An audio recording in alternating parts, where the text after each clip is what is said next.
On this episode of the podcast, I have with me Cory Eustice. He is a talent leader at StepUp, and we're going to be talking about transparency. And what do I mean by that? Well, a lot of times there are things that come up potentially during the interview process that we don't focus on. We don't call out those 800-pound gorillas in the room, and we have to deal with them later. And we're going to talk to Cory about how he goes about handling those difficult situations, those future issues that could be popping up. We're also going to touch on quality of hire and how some of this interviewing does impact that. Cory, thanks for taking the time to join us.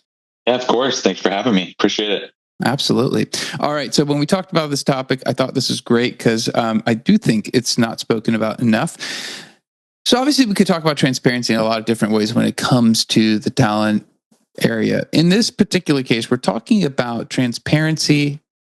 Actually, I'm going to let you describe it. Transparency within the interview process. Kind of talk to us about what you mean when you talk about transparency in that area. Yeah. So years ago, when I was in the staffing agency side, we would prep and package for a candidate. You're trying to give them as much as possible to make sure that when they walk into an interview, they actually know what's happening. Because what we have found and what every good recruiter knows is like candidates get actually hired in the gray. And so if you can get away of all the black and white, as simplistic of like, hey, when you walk in, you're going to meet Jerry, who's sitting at the front desk. He's going to walk you through like a cube farm, make it kind of weird because it's kind of stale air or whatever. Like all the transparency down to that. So when I moved internally, what the idea was, hey, we want to give candidates all transparency into what's actually happening in the entire interview process. A step beyond, though, I think what a lot of companies have done. So like Spotify, Netflix, Microsoft, they've all like published what to expect in your interview process, which we do too. But from a standpoint of even a step beyond that, of really making sure that they understand exactly what they're walking into. So when we get to close and an offer, that they have every single question answered. So transparency just means that, like literally everything and anything that they could possibly want to know, good and bad, I think is most important, is not just the good stuff. I think that's actually a great way to think about it. And I think when you mentioned this at first, a lot of things came to mind. And when you talk about where transparency fits, it is really a lot of areas we could apply. This particular area, I'm actually I don't normally share as much, but I am kind of curious because it happened to me. Yeah. In my engineering days. First job I was hired for, a recruiter helped me. They were fantastic through the process. There was some information withheld. And then when I went on site, I didn't know what not to ask because I just was oblivious. And I start the job. It's my first job from master's degree, from the technical degree. I'm happy. I'm excited. And then I come to realize about a week in, I'm like, there's a problem here. Yeah, there's a huge problem. And you're afraid to bring it up. So a couple of months go by, and before the 90th day, some reason I ended up talking to my boss, and we were like, it's probably, I think the 75th day, I was like, it's probably not the right thing for me to stay. And he was like, I actually think you should leave. And I was like, wow, I kind of was thinking it's my feeling, but so it happened to me. And that's why this topic really resonated. When you think about these gaps, and what is really the upside of potentially going, you know what, if we don't highlight this, we'll get the candidate further. Is that really going to help anybody long term? Is that really why do people even think that's going to work? Yeah, recruiters, like anybody, want to be successful, right? And a lot of companies, and we'll talk about later probably with metrics, like a lot of companies focus on how many hires they make and how many butts and seats they have. And so, especially when you're on the agency side, like I was, it's like, it doesn't matter. Let's get them in there. Let's get them past their guarantee. And then if they want to leave, they want to leave. I took it from a standpoint, like that never felt good with me and never resonated. And so I always came from a standpoint, shout out to my first boss for me, who taught me how to do this. And he called it 8 Mile. So I'm dating myself, but it's a great movie if you haven't watched it. However, 8 Mile, at the very end of it, there's a rap battle, which is basically like, here's all the bad things you would ever say about me. And now what? And they can't do anything. And B Rabbit wins rap battle. It's awesome, right? One of the great scenes in movie history. But from a candidate perspective, it's the same idea of like, all right, we're going to tell you about every single thing that you're going to walk into, good and bad. So then the ideal situation is when they get here, I want to meet with them at 60 days, the candidate, which I do with every single person we hire. And I've done that for every single company I've ever worked for, and say, hey, is it like what I told you?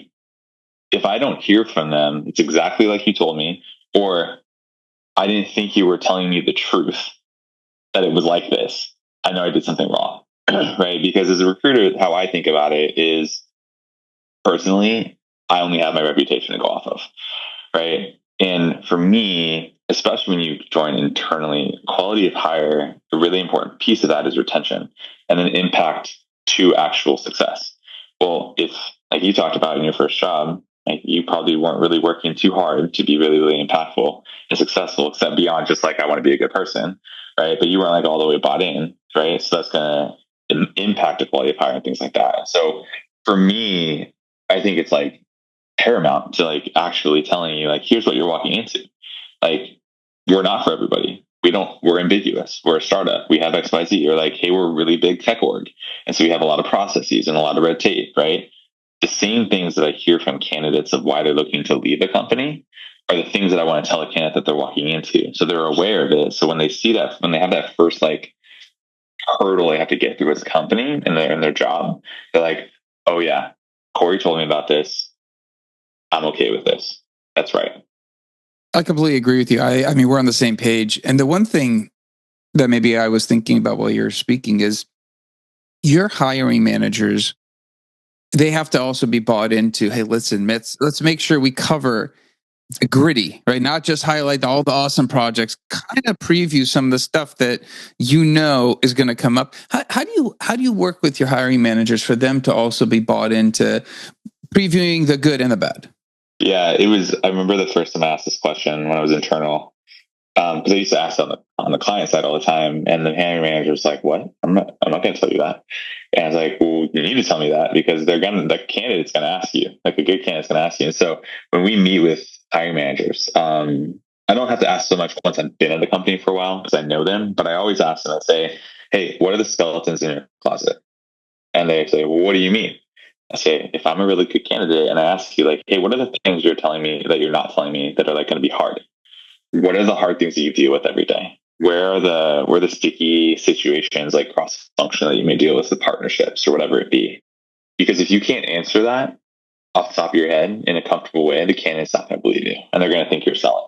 Right. And so I also want to get ahead and tell the candidate, like, hey, ask them these questions. Like, that's a great question to ask. Like, here's what you're probably going to hear, something like this. But you should 100% ask the hiring manager that too. That way, it's not just me telling the candidate, right? As a recruiter, it's like you're supposed to say all the things.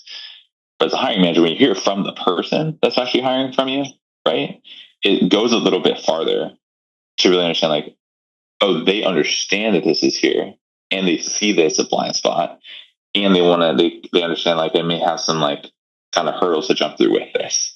So with a hiring manager, I mean, it's 100% a partnership, and we built stuff like that internally for years, but definitely here of where it's like hey, here's what they're gonna ask you, expect this, and like here's some things to say.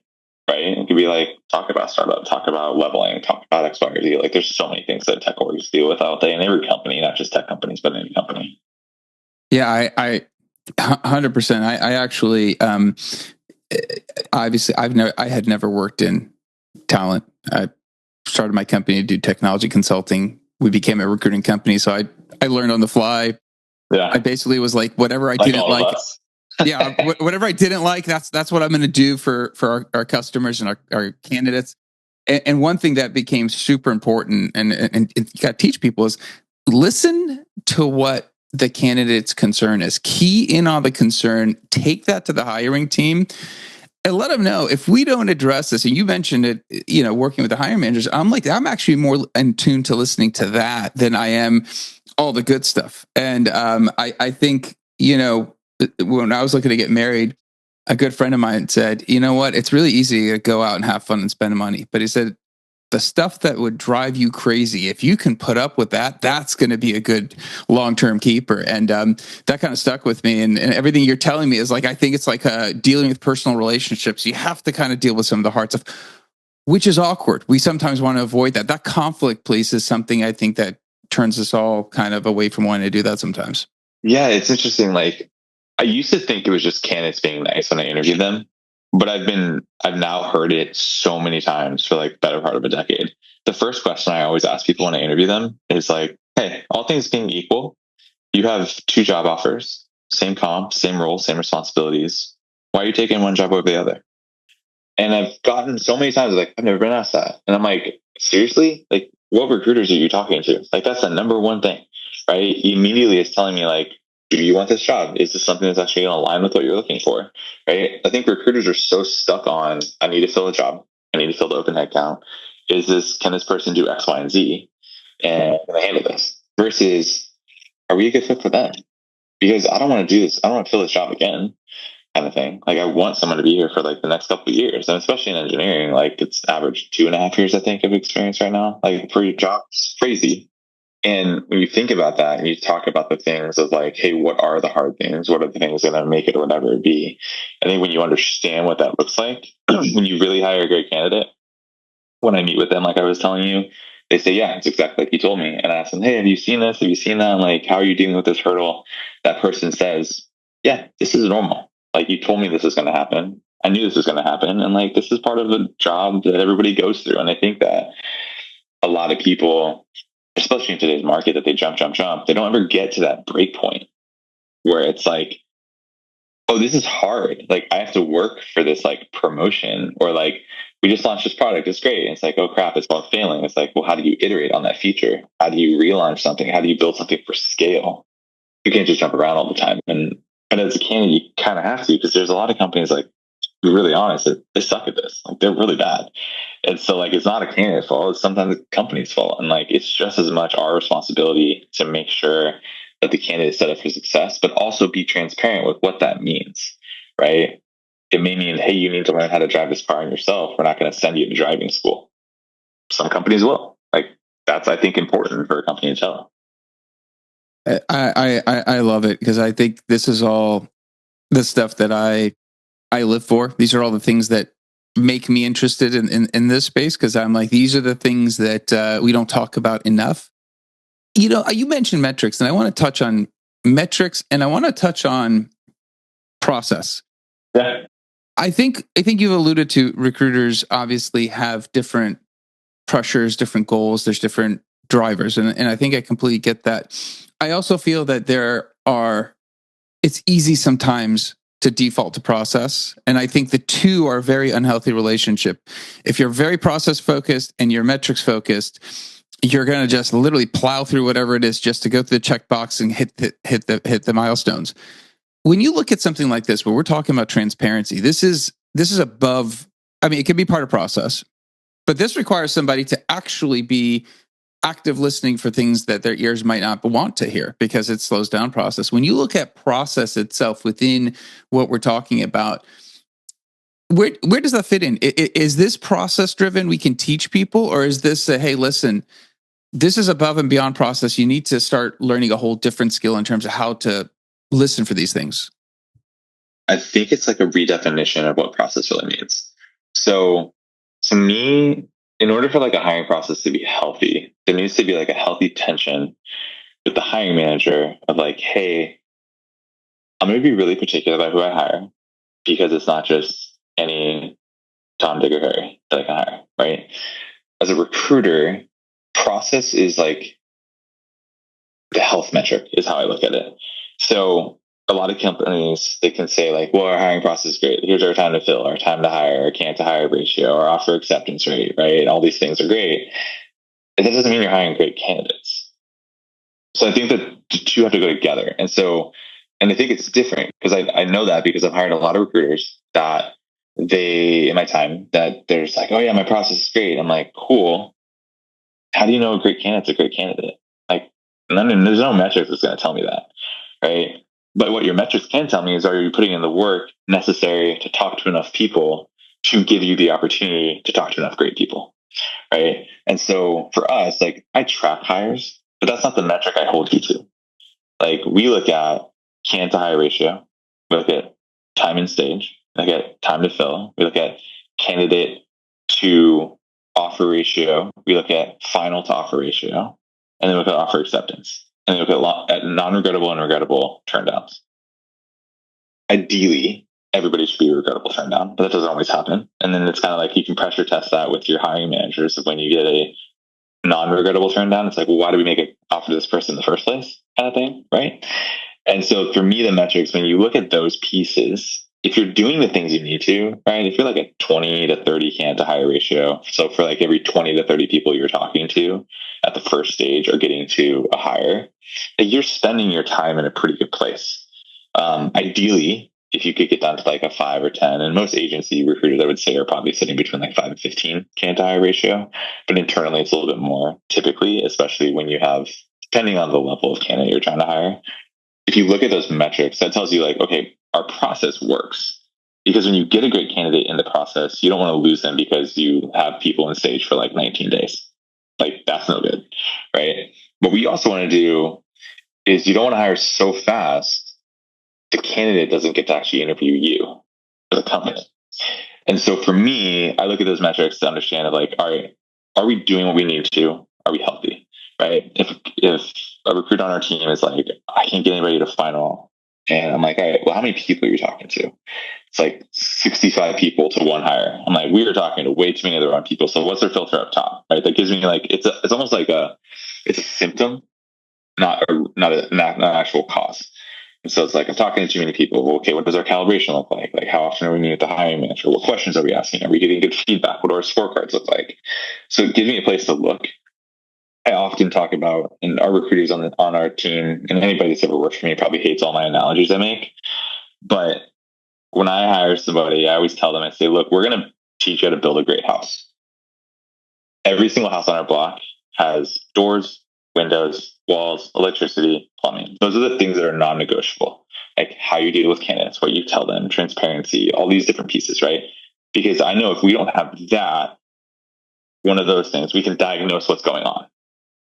But if it's like you're not doing the thing that matters the most, right? The rest of your house, like how you decorate it, the furniture you have, like that's your own thing. And we can say, hey, this works better for this, or this doesn't work for that. But that's the stuff that I don't really care about because like that's what makes you as a recruiter. I'm not trying to hire a robot, but the stuff that does matter can't be changed because that's how we actually diagnose what's going on. So when you have that from a health standpoint with metrics, and then you tie that in with like a quality of hiring, you really partner with the hiring manager of like what's an impact to success, and then or time to impact, or you look at the standpoint of like retention for them, what's a great candidate, and anecdotally, just like with the hiring manager, like when they say, I would have hired this person 7 months ago, and now I won't because I see so much better people, you know your process is working. There's not a metric for that. That's like just a statement that someone has to make. I mean, it's so funny. It's like I sometimes come across somebody. I'm like, oh, we'd work well together because it's like I could share that philosophy. And it's funny because when I hire people to work for us, there's really one golden metric for me, and it's how many first interviews does your hiring manager take, and then it's looking at the number of submissions to get there. We have a whole. I mean, obviously we're external. We kind of think we're internal, so we're just kind of weird, but that's a whole different podcast. We have a whole separate bucket of metrics that are not used to judge our recruiters. It's the hiring team metrics. And I will go back to the hiring team and go, if you're having too many people drop out of the testing, too many people drop out of the offer, I come back and go, it's actually a hiring. It's not a recruiter problem. I did my job. My job is top of funnel. Like a marketing person, I can't help the sales team convert the lead unless they have the top of funnel. If somebody doesn't take an offer, I even as an external recruiter sometimes take umbrage to that. I'm like, what was I supposed to do? Was I on the technical interview panel? Did I assess this person? Why did the hiring manager take the first call if the resume didn't look good? And I find that fascinating because I'm almost like in this industry, I'm like, we really need to separate these. Like we need separate metrics that judge a recruiter and the talent side. And then we need to go and have those metrics and go talk to the hiring team and go, listen, you're the problem. And here's why you're failing to hire. Not because you're not getting candidates. You've interviewed 40. Of those 40, you've only had 10 on site and 2 offers and none of them accepted. Because each hiring team has their own particular metrics. And the reason I bring that up is I kind of look at it and go, well, if I were to judge Amir based on 6 different hiring managers I work with during the year, each one of those 6 are variably different. So there's different criteria they each have. And then I go, it'd be hard to actually paint a picture on me. So when I hire recruiters, they completely think I'm crazy. That's all they're judged on. But I also can't understand it. So I'm kind of working my way. Yeah. I mean, I'll be honest. Like, so when I think about it, I see it as a true partnership. And so I agree with some of the stuff you said, but I would say also, like, I think that from a good recruiter, not every hiring manager knows how to hire. And right. And so I think it's on us to actually ask the right questions. So like, I think before you get to like, hey, you're talking to 60 people, like if you're like missing on 5, it's like, whoa, time out. Like what's happening? And right. And so something that we look at both candidate and for the hiring manager and the hiring team, I should say, is like conversion rates, right? So like if you're in a place where it's like 60%, and then like a 20%, it's like, okay, wait, are we asking the right questions? Is this really expected? Like what we should have, is it really that hard? Is it, hey, could we be asking something earlier that could get us to a better conversion rate here? Or do we want it to be like that because we want it to be so hard? Hard doesn't mean hard. It's like low conversion rate doesn't mean it's hard, right? And I think that as much as it is on the hiring manager and the hiring team to really sell and talk about the opportunity, the recruiter has to be the one that really asks those probing questions to diagnose what's actually happening. Because when you do that, and then empower your hiring manager, right? Because the hiring manager doesn't know. Like they were probably, if you really think about it, they were probably interviewed really poorly back in their day, and they're like, "Oh, this is how it's done," and they just fault into like that, right? Versus like, well, no, we should really be structured about this. Here's why we want to focus here. Here's why we want to ask this follow-up question. Here's why when you ask an ambiguous problem, you don't get a direct answer. That's not a bad thing. Like that's expected. If you want a direct answer, you got to ask a direct question, or say, "Hey, I'm not looking for a direct answer," and there's not a right answer, but you really got to mean that. And so it's interesting because like, yeah, a lot of times it gets to a place where it's like, "Hey, recruiter, you're not sending the right people." And I think there's an aspect of like the recruiter has to ask all their questions, but at the same time, like I would say, once a recruiter's done all the things that they can, it's on the hiring team to definitely do the flip side of it. I've had both sides. I currently have great partners where it's like, hey, what can we do better? Yes, And I like that. That's like an awesome place to be. Especially when your hiring managers like jump in on their own interview teams. So like, what are you guys doing? What are you guys doing? It's like, what's going on? Right. And like, that's a great partnership. But too many times it's like, hey, you didn't find me the right person. And then like quality fire is like, well, this person left in 6 months. Like it's your fault. It's like, whoa, I'm out. Maybe. Maybe. Did we do everything though? Like, did we ask? Did we see this? So, like, we always are looking at, like, okay, they turned us down. Why they turned us down? Where in the process did we not? Why did we not uncover this? Or was this really something we just couldn't handle? Like, we just couldn't deal with it, right? Like, this doesn't make sense. Like, there's nothing we could have said. Or if someone, like, is really successful, are we looking and saying, hey, what was their profile like in the interview process? And, like, what are the things that we could be looking for that says, hey, this is a high value target? Like, they have all these things that like this person is successful. Ideally, you want to get to a place of like you hire candidate A and they can work for hiring manager A or hiring manager B, and you have a profile that's similar to that person underneath hiring manager B that does really, really well, and you have the same profile under A that doesn't do well. Well, you can now match them with like the right type of person, like type of manager. Like that's down the road for sure.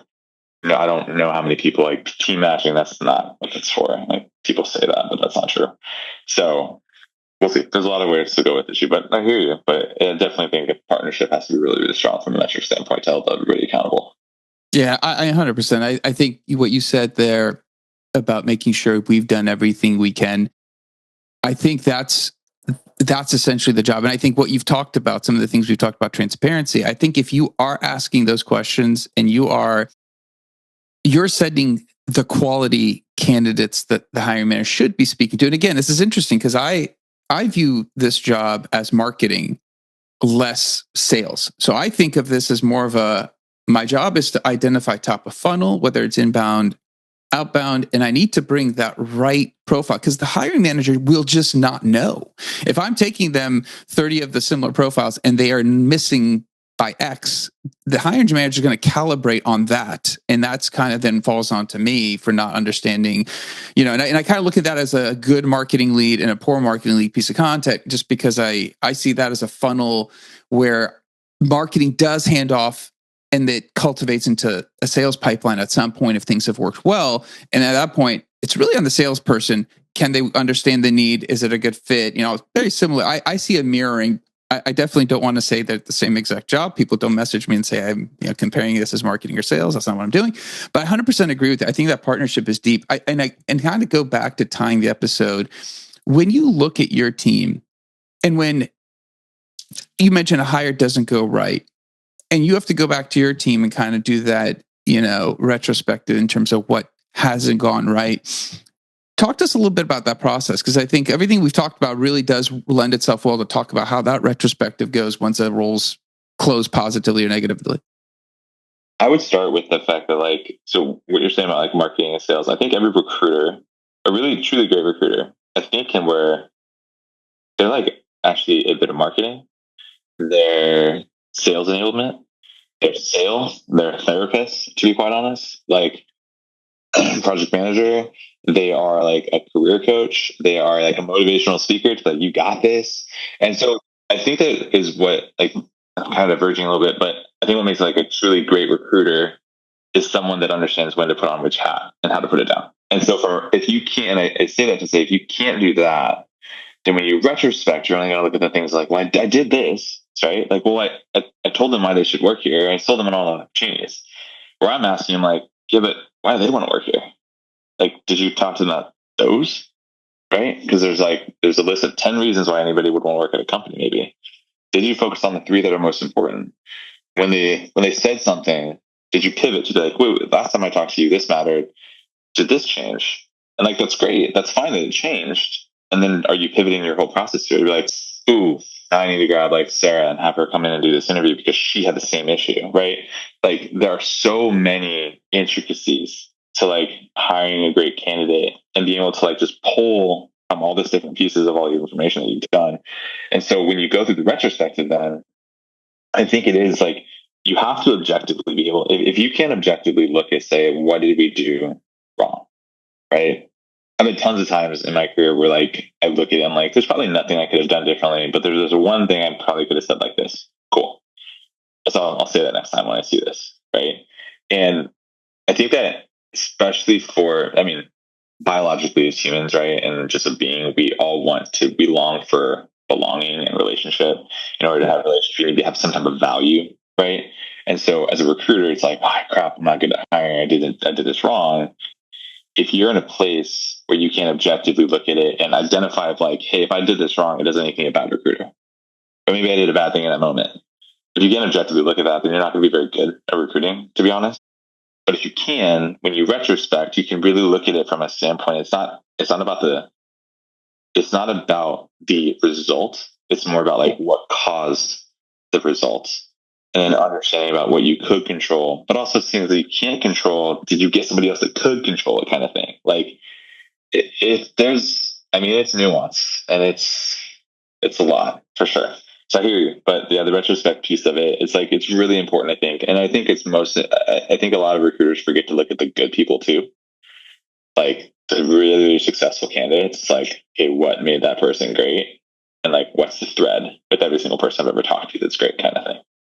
I agree with that. That's good. I love that. I think, when we mentioned transparency, in my mind, I had these kind of questions and how you approached it. And I think you did a great job highlighting your process and just your view on how you run your recruiting team, because obviously that's an extension of how you imprint this into the organization and the hiring managers.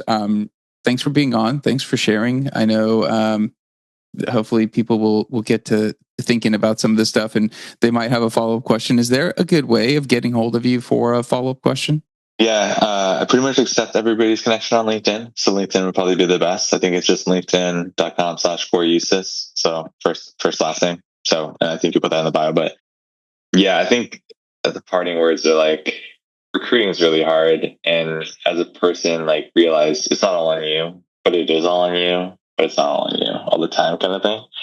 And so I think it's really important to understand the human aspect of it. And if you remember that piece of it, you usually get pretty far. Relationships go a long way, for sure. And you can't build those without a lot of transparency in my mind. Absolutely. That is a way to end. Thank you for being on again. And that's it for this episode. Be back again, different guest, different topic. Until then, 2 things. 1, I really like this topic because I don't think it's really highlighted or discussed a lot out there. And I think when we talk about transparency, it is a lot of difficult conversations and you have to know how to have them. I think Cory went through and kind of outlined how he approaches it for himself, his team, his hiring managers. We kind of talked about the challenges and the metrics associated with what happens when you don't take care of some of these things early on. Share this episode with somebody else who's in the space that might find it interesting. I'd appreciate that. Also, like, subscribe, comment. Let me know how the show's going for you. Until next time, thank you and goodbye.